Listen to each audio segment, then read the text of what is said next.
Hi, this is Mrs. D with an introduction to Chapter 3 in our Math 165 Distance Education course. The three sections in this chapter will teach you how to calculate values from sample data. Calculating one value to represent the center of the sample data, such as the mean, is easier to understand than trying to make sense of a bunch of numbers. The measures of variation, which are standard deviation and variance, will give you a feel for how close together or how far apart the data is from each other. Section 3-4 will give you a visual way to view the data in the form of a box plot. I recommend that you pay special attention to each of these three sections, learning how to calculate these values. They're very important for you to know and will continue to be referred to in later chapters. If you have a TI-8384 graphing calculator or a Casio graphing calculator, these calculators compute many of these values for you without you even having to compute them by hand.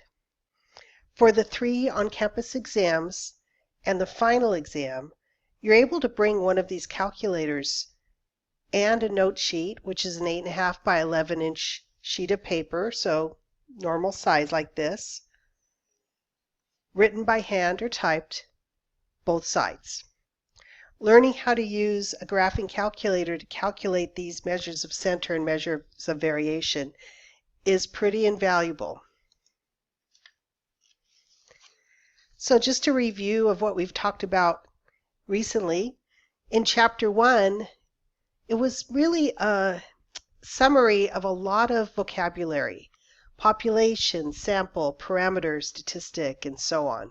And we talked about sampling methods, good sampling methods that are random to get representative samples from the population. Chapter 2 was all about making that frequency distribution table and thinking about outliers, making a histogram, and other ideas. In this chapter, as it says, we're going to learn to summarize or describe the important characteristics of a data set in Chapter 3. It's called descriptive statistics. We'll actually be doing what's called descriptive statistics through Chapter 6. Then when we start Chapter 7, that's when we get into inferential statistics. And let me tell you something else that has to do with the calculator. Students who have taken my class before have told me that the reason why they passed Math 165 was because they did use a graphing calculator.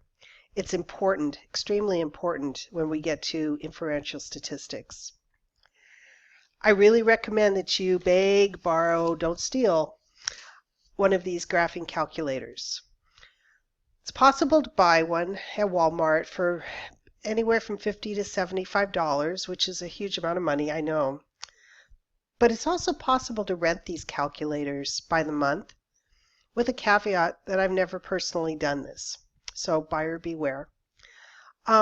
Really, what I would recommend is if you know somebody that has one of these calculators, these graphing calculators, see if you could borrow one from a friend or a family member just for this semester. You'll be glad you did.